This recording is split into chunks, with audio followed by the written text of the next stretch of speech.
It's a rough ride aboard a 737 on descent to New Orleans. We were getting tumbled around pretty good. A violent thunderstorm has caught the pilots off guard. Mayday, Mayday, Taca, we're in the middle of a storm. We're talking about the equivalent of an atomic bomb going off. Everything went black. All the alarms start sounding in the cockpit. We lost an engine. Both engines. With no thrust, the plane won't get far. I don't think I will make it. I don't have any power in the engines. 38 passengers suddenly face a terrifying prospect. They will crash in minutes. That's what we're going to do. You got it, my friend. Unless the crew of Taca Flight 110 can perform one of the greatest feats in the history of commercial aviation.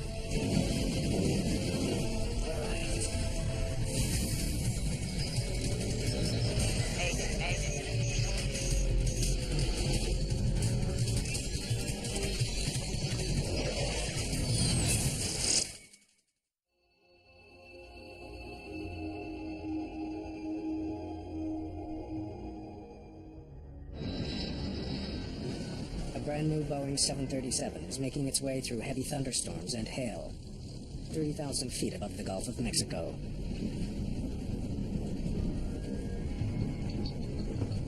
Vamos a tener mal tiempo por un buen rato. Taca Airlines is a small family-owned operation based in El Salvador. Taca Flight 110 left Belize City less than 2 hours ago, bound for New Orleans. Among the 38 passengers, no one is more eager to arrive in the U.S. than Lee Burmeister. I'd been down the Coast Rica for about a month, and my appendix ruptured and had surgery in a small little village. It was a scary time. I was really ready to get home. The heavy weather the crew is now coping with is a big change from earlier in the flight. Yo recuerdo que era un día. I remember that it was a very sunny day when we left Belize. Everything was going well. Todo iba bien. It was just like that. It was pretty, and then all of a sudden it was the blackest sky I've ever seen in the afternoon. They're flying over the Gulf of Mexico in May. At this time of year, the weather is unpredictable. Violent storms can form in a matter of minutes. Thunderstorms have all types of hazards in them, from the heavy rain, hail, lightning, microbursts, wind shear, severe icing. We're talking about the equivalent of an atomic bomb going off. A tremendous amount of energy. To avoid dangerous storms, the crew tracks the weather with onboard radar. But the technology has limitations. Airborne weather radar typically operates in an X-band, which is a certain wavelength and has limited power. As a matter of fact, hail is not picked up on airborne radar. So we will sometimes get hail blowing off a storm, and yet it'll only show up as green or yellow in front of us on the weather radar, not as the heart of a red thunderstorm. And unfortunately, this is one of the reasons we have to try to stay as far away from thunderstorms as we can. Captain Carlos Dardano was born to fly. At just 29, he's the third generation in a family of pilots. Since I was a little child, I remember that I was dreaming of being a pilot and being around airplanes all the time. Captain Dardano has had to overcome tremendous obstacles to earn his wings. 6 years earlier, in 1982, he was flying for a small general aviation company. I was doing a little air taxi business around the country. El Salvador was consumed by a civil war, and Dardano found himself caught in the crossfire. At a little grass runway airport, I was shot by guerrillas in the face. Badly wounded, he managed to fly his passengers to safety. We just take off, and I stayed really low between trees, and I flew 20 minutes back to the main airport. The brush with death cost him his left eye. I was shot over here. The bullet went through. But Dardano did not give up on his dream. Despite his impaired vision, he went on to become a certified commercial pilot. Taca 110 runway 28, final approach course, continue inbound. Descend to pilot's discretion, maintain 4,000. Thank you, sir. Taca 110, 4,000. First Officer Dionisio Lopez has more than 12,000 flight hours. He and Dardano have flown together many times. Captain Arturo Sole is a flight instructor with Taca Airlines. He's on board today to observe the performance of this new plane. The 737-300 series. The jet was delivered to Taca Airlines just 2 weeks ago. This killer's going to scratch the paint. We were really worried about the paint coming off the airplane because this is a brand new airplane in the company. The 300 is the latest in the world's most successful line of twin-engine passenger jets. It's more aerodynamic than its predecessor. It also features a new state-of-the-art engine design. When you pick up a new jetliner worth millions and millions and fly it home with a brand new paint job and everything is nice and new, it's not just a thrill for the crew, it's a thrill for the airline too, especially a smaller one like Taca. This was a big, big deal. 50 kilometers from the New Orleans airport, the plane begins its final descent. They feel like you hit a wall. There was severe turbulence in the cockpit with a lot of noise, with ice hitting the airplane. Por favor, permanezca sentado con el cinturón de seguridad puesto. It was awful. Lots of lightning, and the plane was having a pretty rough trip. We were getting tumbled around pretty good.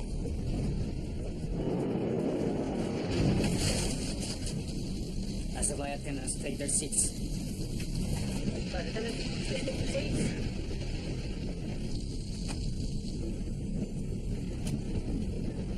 Suddenly, less than 17,000 feet from the ground, the flight becomes all the more terrifying. Entonces eso, para mí, It was very strange because it had never happened to me before.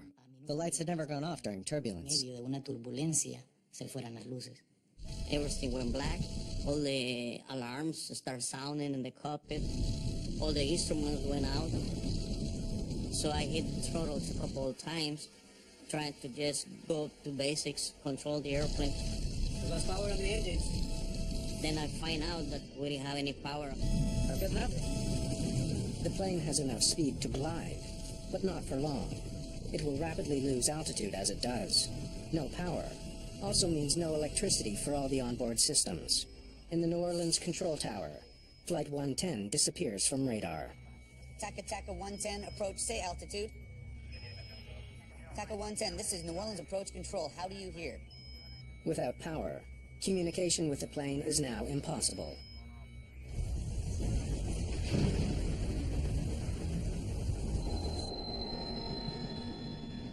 It's really quiet. There aren't any engine sounds. There aren't any lights. It feels like you're in a dark room without any power.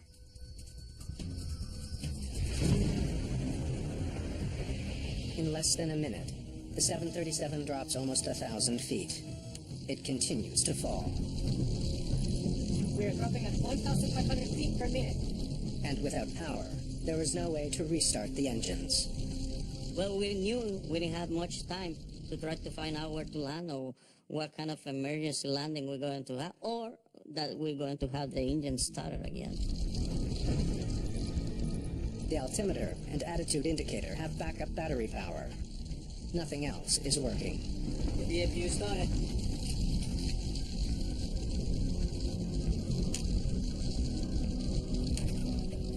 The APU, or Auxiliary Power Unit, is a backup generator that provides emergency power to vital systems. But starting it takes time. And with each passing second, Taca Flight 110 falls closer and closer to the water below.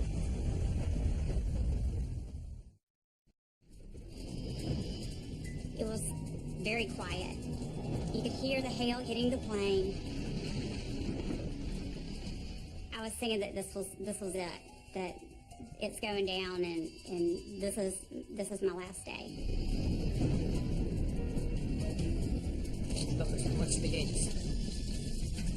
Without power to the engines, the state-of-the-art jetliner has become a 43-ton glider. We were wondering if we can get the APU going really fast. You know, you're gliding down in the middle of the thunderstorm, trying to get the power going.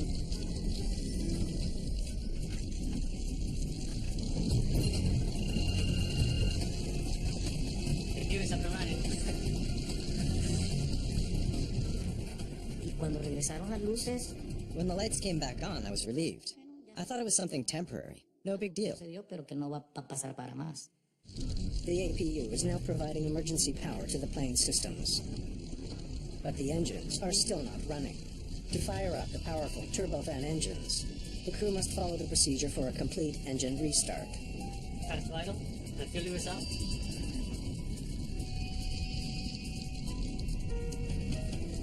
The APU can generate the power to restart the engines, but it takes time. It takes like 30 seconds or so, but it feels like all your life. Para Mayday to New Orleans. Get us out of this storm and onto our runway. Mayday, Mayday, Taca 110. We're in the middle of the storm, sir. We need vectors through the runway now, sir. We lost an engine. Both engines. Both engines, sir. Both engines. Understand both engines, Taca 110, roger. The controller knows he needs to get the plane on the ground as soon as possible, even if that means sending it to another airport. Taca 110, roger. Turn left, heading 280. Vectors to Navy, calendar, runway 22. Flight 110 is still 32 kilometers from New Orleans. The stricken plane has a better chance of landing at a U.S. naval base 27 kilometers away. But the plane will not make it to any airport unless they get their engines started. 9:38.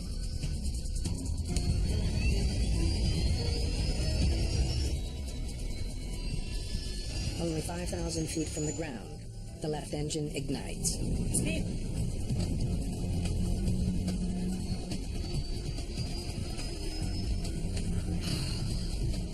Okay.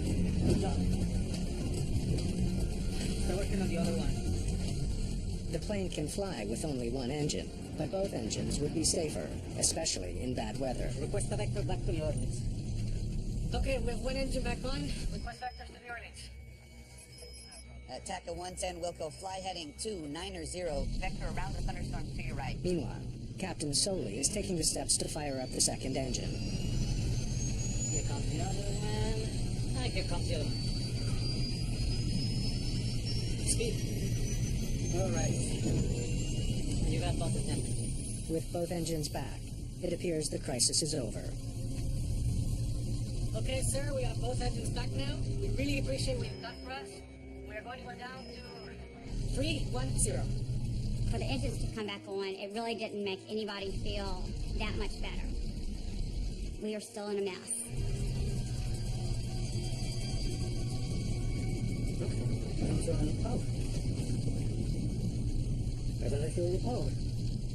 Something's wrong. The engines appear to be running, but they're not providing any thrust. Sucker's not started.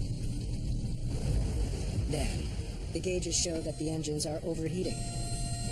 They're burning up from the inside.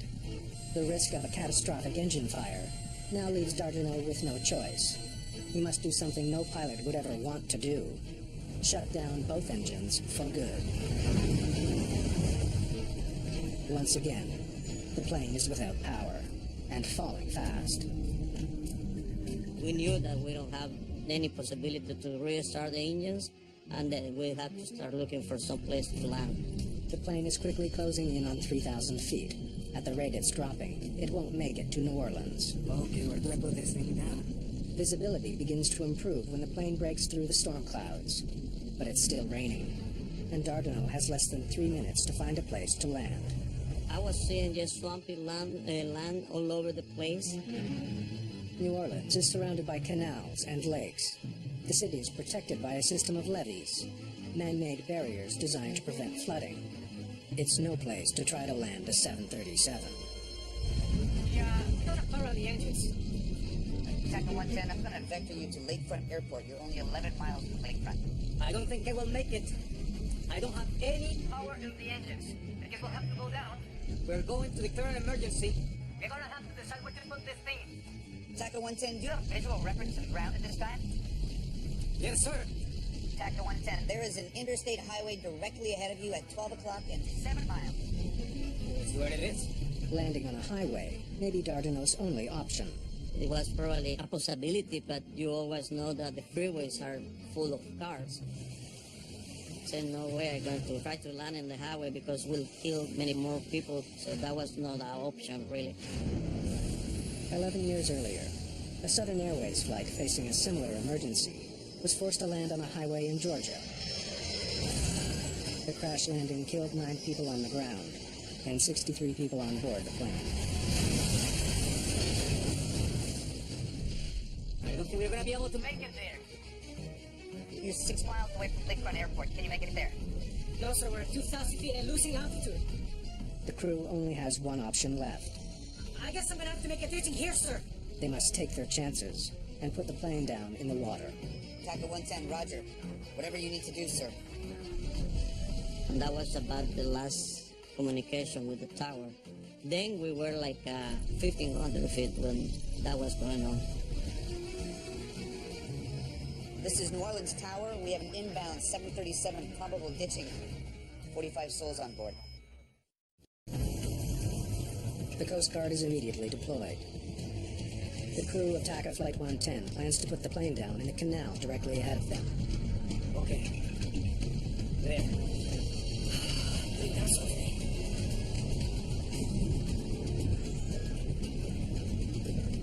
It was kind of the feeling of everyone on the plane that we weren't going to get out of this. The 737 can only stay in the air for another minute. As Dardanelle looks for a safe stretch of canal to drop the plane in, another option appears. Look at that one over there. And then Lopez saw the levee parallel to the canal that we were making the approach on. Should we put it down on the grass? Yes, boss. The levee is much shorter and narrower than a runway, but it looks safer than the water. That's where we're going to go in? You got it, my friend. They will have to act fast to get there. Refer to captain. No te da tiempo. You don't even have time to think about being scared. So I can't say I was scared. We had to start preparing the cabin. Empezar a trabajar en la cabina. La cabeza entre las rodillas y agarren los tobillos. I had to assume crash position, and it was really difficult for me because I had just had surgery, and I had stitches going up the middle of my stomach. Stitches. Operation. Passengers only have seconds to prepare. Los pasajeros te tenían que quitar los zapatos, se tenían que... The passengers had to take off their shoes, their jewelry. They had to put their shoes under the seat in front of them. So we went through the whole emergency checklist. Teníamos que trabajar. Air traffic control can no longer pick up the low-flying 737 on radar. The controller asks other planes to look for it. 60 Kilo Alpha. If you can check your east just slightly south 3 to 4 miles, there's a lot of aircraft down there, 737. If you could let me know what you see. Roger. Kilo Alpha to 6. I'll see what I can do.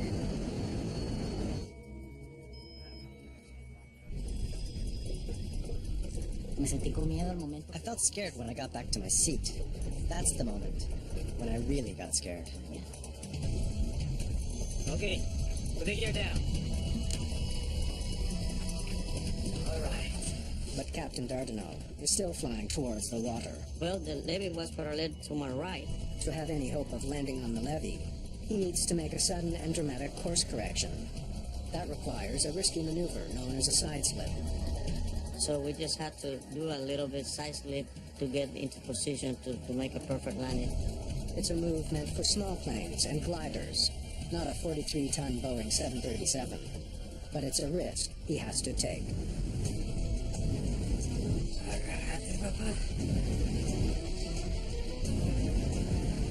I prayed. I was in disbelief that this was happening. Only 700 feet separate the plane from the ground. Without engines, the pilots have no thrust reversers to slow the plane when it touches down. Dardanelle has an additional challenge. With only one eye, he's unable to gauge depth as he speeds towards the narrow, rain-soaked strip of grass. I was prepared for the plane to blow up and explode. I was prepared for a tragic event and mentally had said goodbye to my family. There's a high cement wall in front of the levee and a steep embankment on the left. There may not be enough room to land. On that side. I see it.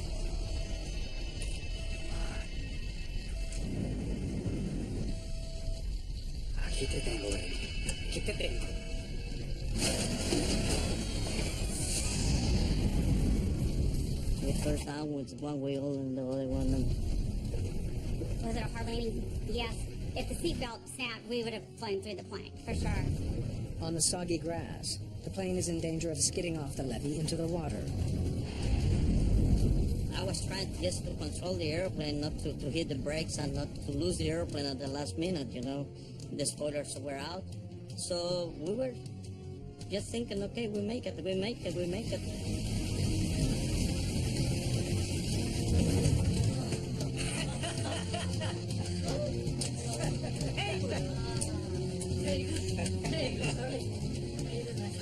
I was surprised. It was a hard landing, but it was a nice landing, just to be alive.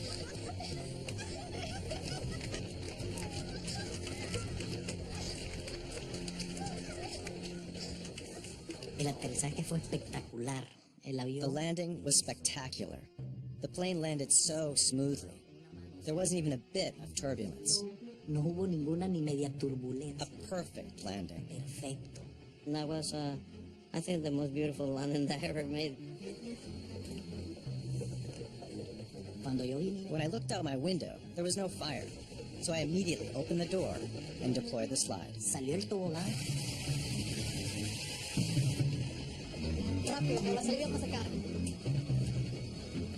They told us to get off the plane, that the plane was going to blow up. The New Orleans controller has no idea what has become of Taca Flight 110. Another aircraft relays the news to the tower. Kilo Alpha to 6. Everything looks okay. Looks like you did a pretty good job. I made it. You're not going to believe where they are.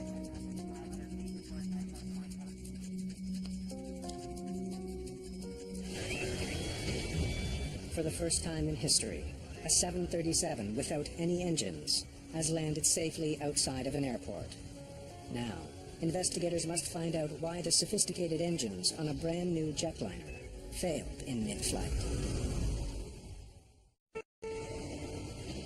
Pilots call this a dead stick landing, a landing with no engines. As it turns out, Taca 110 has landed on NASA property. This is the Michoud facility, where they manufacture parts for the space shuttle. The evacuation was quick. We got out of the plane quickly. We slid down the chutes. I got to the top of the levee, and there were some nurses that were on the plane. And they looked at my stitches and everything. No major injuries. Just one person that had an operation, but she's okay. And soon after, an ambulance came, put me on a stretcher, and took me to the hospital. Yeah, thank God. That's right. Yes. And also our captain, because he kept me calm.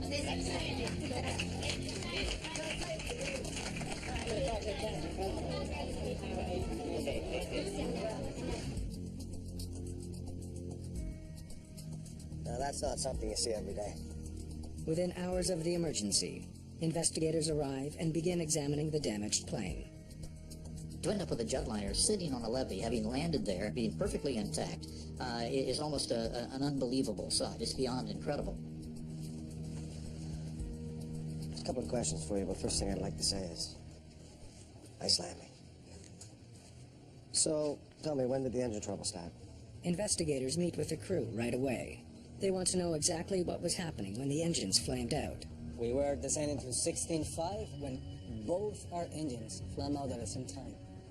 That both of them coming apart at the same time is an infinitesimal possibility. This plane was powered by one of the most advanced and widely used jet engines on Earth, the CFM56.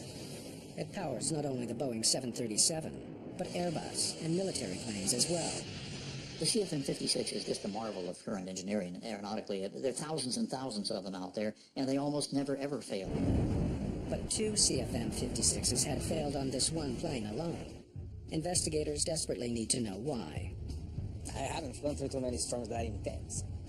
They turn their attention to the weather conditions. It's considered a very rare occurrence for engines to have flamed out in flight. And therefore, the concentration was on what possibility would cause this. Is there an environmental effect since they were flying through rain and hail? Tell me about the storm. The winds were fierce. There was so much rain and hail, we could barely see out the window. Dents in the fuselage revealed that the plane was struck by hail, almost an inch in diameter. If the hail was strong enough to damage the exterior of the plane, investigators wonder if it crippled the engines as well. A turbofan engine is made up of a system of fans and blades. A large fan brings air into the engine. A series of blades compresses the incoming air, which mixes with fuel to ignite, spinning the turbines deep inside the engine. The first thing you look for is to find the parts and then look in the front and the back of the engine to determine if there's damage that might explain something has gone in the engine or something has broken inside the engine. To peer inside the engine, they use a boroscope. This is where you put the little TV camera on the end of that scope of some sort. You can look in the internal hot section of the engine and see what they can see. No hail damage to the compressor that I can see. Keep going deeper. Let's see what's at the center. But the turbines deep inside the engine are charred. Look at this. Turbines are almost completely melted. When the engine overheats, if the overheat is allowed to occur long enough, then it will cause melting of the turbine blades. So when did you get the temperature warning? The engines started to overheat right after we started them. And the damage to the turbine, which is the melting of the blades, means that you can no longer produce thrust out of that engine. The charred turbines do not explain why the engine stopped working in the first place. For some reason, Flight 110's engines had quit, restarted, and only then burned up. But before the search for answers can continue, investigators are confronted with another problem. The plane is starting to sink. It can't stay here much longer. Maybe NASA has some ideas. The levee was never meant to support 43,000 kilograms.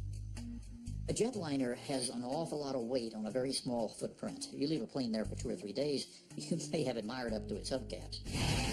There was barely enough room to land the plane on the levee. Getting the plane off of it could be even more challenging. You've got really 3 ways to get this airplane out of there. One is to fly it out. Secondly, to disassemble it. Or third, put it on a barge. But it's not as easy as it sounds. Disassembling the plane could cause more damage. You think we can fly it off? The decision is made. They'll attempt to take off and fly the plane to New Orleans. The very first problem of getting the airplane ready to fly was getting the engines to the point of reliability, which meant they had to replace the right engine. It was just cooked. It was too far gone. Left engine was probably going to need to be overhauled, but they could fly it out with that. After replacing the right engine, they bring in test pilots to get the plane off the ground and to the airport, 24 kilometers away in New Orleans.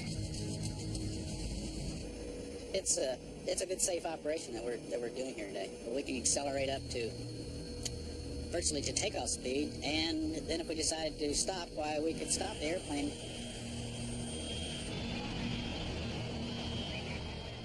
With no passengers and very little fuel to weigh the plane down, it reaches takeoff speed in just 365 meters. The investigation at the emergency landing site comes to a dramatic end. In most scenarios in which an airplane comes down in the wrong place but is still intact, you probably never get it out that way. This just happened to be amazing luck. Hey, guys. Investigators must now try to figure out why the engines failed in mid-flight. If rain caused them to shut down, thousands of other planes are at risk. This was an incredible situation because these engines are just too reliable. Did they go through a thunderstorm? Well, that's not supposed to do it, so what happened?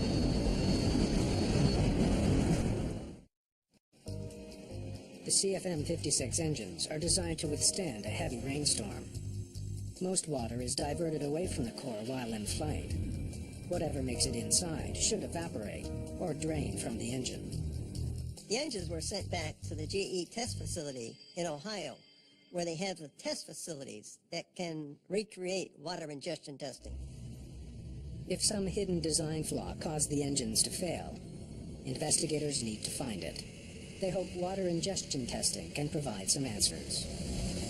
Once they got these engines in the shop and started testing them, the very first thing was to go to the FAA standard, the way FAA had tested them in the past and what had been approved. Okay, let's see what they can handle. You basically spray water from nozzles into the inlet of the engine, and the amount of water you adjust in percentage to the amount of air to simulate flight conditions. Despite rigorous water testing, the engine does not flame out. Like we thought, wasn't the rain. Nothing went wrong. The engine continued to run. So obviously something else had happened. So they needed to examine this in much more detail. Was there something more severe about the weather? We lost an engine. Both engines. Both engines, sir.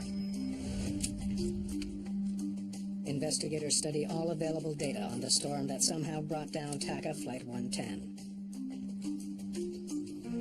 That was more than a thunderstorm, it was a hailstorm. In the case of the Taca, we had basically a frontal system to the north, some very strong winds in the vertical producing several hail events. And in the southern latitudes, you don't typically see too many hailstorms. So it was abnormal. The engines are designed to ingest water, but investigators are unsure if hail acts differently from water inside the engine. They never thought about hail getting into the core. Hail is only created in a thunderstorm. It basically starts as a raindrop. It goes up above the freezing level, freezes, becomes a piece of ice.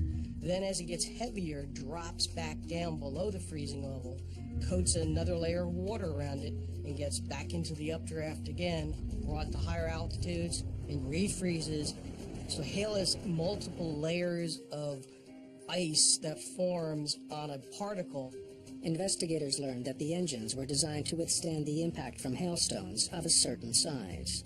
The FAA standards called for a mixture of hail sizes of 1-inch and 2-inch diameter balls. Some of the hail Taca 110 encountered was smaller than that.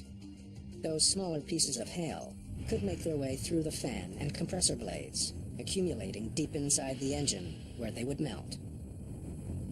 Hail was considered to not be a factor in the center core, but if it had been, what would it look like? Investigators calculate the amount of hail that could have entered the engine core. They then estimate the volume of water the melting ice would have produced. That's substantially more water. Investigators want to know if this excess water overwhelmed the engines and caused the failure. Okay, let's try more water and see what happens. They perform another water ingestion test. This time, adding even more water to account for the hail inside the engines. So if they used enough water to emulate that, maybe they could make it fail. Well, they tried using a high speed on the engine, and still it wouldn't fail.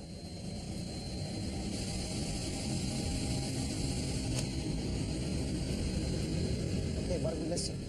Or whether there's something unique about the engine operation itself that might have contributed to the engine losing power.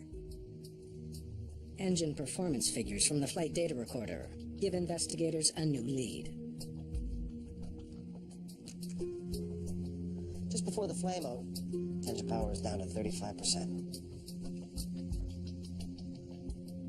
Taca 110 runway 28, final approach course, continue inbound, descendant power suppression, maintain 4,000. Thank you, sir. Taca 4,000, 4,000. They just started their descent. Thank you, sir. Taca 110, 4,000. As the plane began its final approach to New Orleans, the engines automatically reduced power to slow down for their descent. At a lower power setting, the engines may not have been able to handle as much water. We've been testing everything in accordance with the normal FAA methodologies at high speed on the engines, but these guys were in descent to New Orleans. They repeat the test, this time with less power to the engines. So we want to see what happens when we add the same amount of water, but with the engine's powered down to 35%, okay?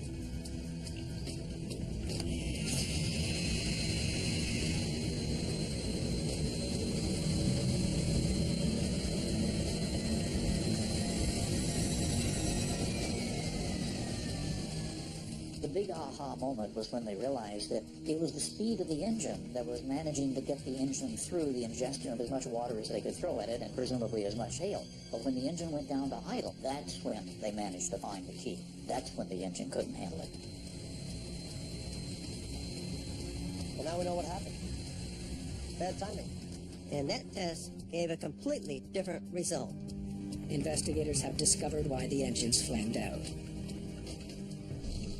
At the lower speeds, the hail having a significant velocity and momentum can actually see an opening between the fan blades. And it's able to get through the fan blades and directly into the core.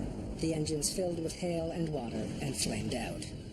For investigators, only one mystery remains. Look, don't feel any power. What went wrong after the Taca crew restarted their engines? The sucker's not started. Why did they overheat and fail?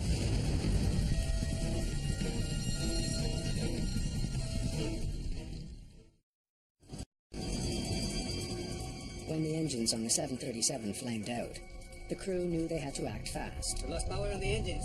To have any hope of restoring engine power, they needed to first get the APU running. The APU started.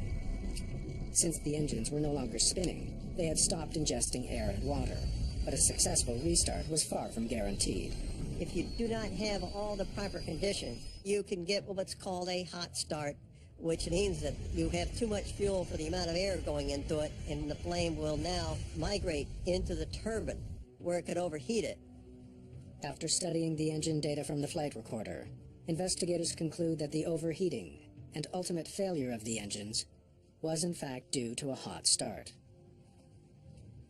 Mayday, Mayday, Taca 110. We lost an engine. Both engines. Both engines, sir. Both engines. With his engines flooded with fuel and no time to properly drain them, Dardanelle hit the ignition switch. If you didn't get all the timing correctly, then this is what's going to happen. You're going to get a hot start. I can't be critical of a pilot in that condition. That aircraft is coming down. Rain and hail from an intense storm crippled a modern passenger jet and nearly led to disaster. Investigators must find a way to make sure it never happens again.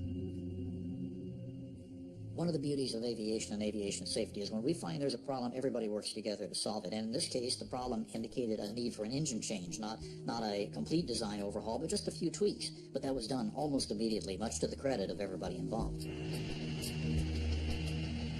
The shape of the engine nose cone and the spacing of the fan blades is modified in order to better deflect hail away from the core.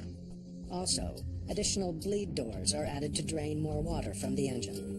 That sort of thing hasn't happened again, and there are thousands and thousands of these engines flying every day for hours and hours and hours. Within a year of the incident, 737-300s around the world are retrofitted with the upgrades. The plane involved in the daring landing is back in service within a month. Look at that one over there. That's where we're going to go in. You got it, my friend. The crew's action on Flight 110 are legendary in the aviation world. The decision-making at the very end, when they were going to put it in the canal and saw an opportunity to put it on dry ground and did so, that was superlative. It was the decision-making. Investigators credit the calm nerves and determination of Captain Carlos Dardanelle. Watch out for the wing on that side. I see it. For avoiding what could have been a fatal disaster.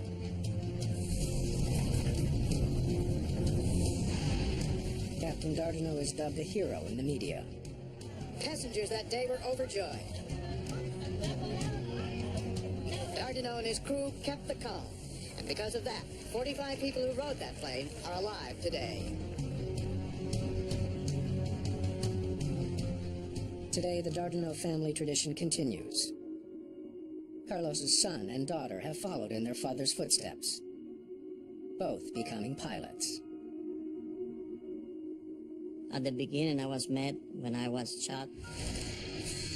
I lost part of my vision, and then I had this accident that everything went well. and 20 years later and have a career and have a good life, and life is for a reason is for life.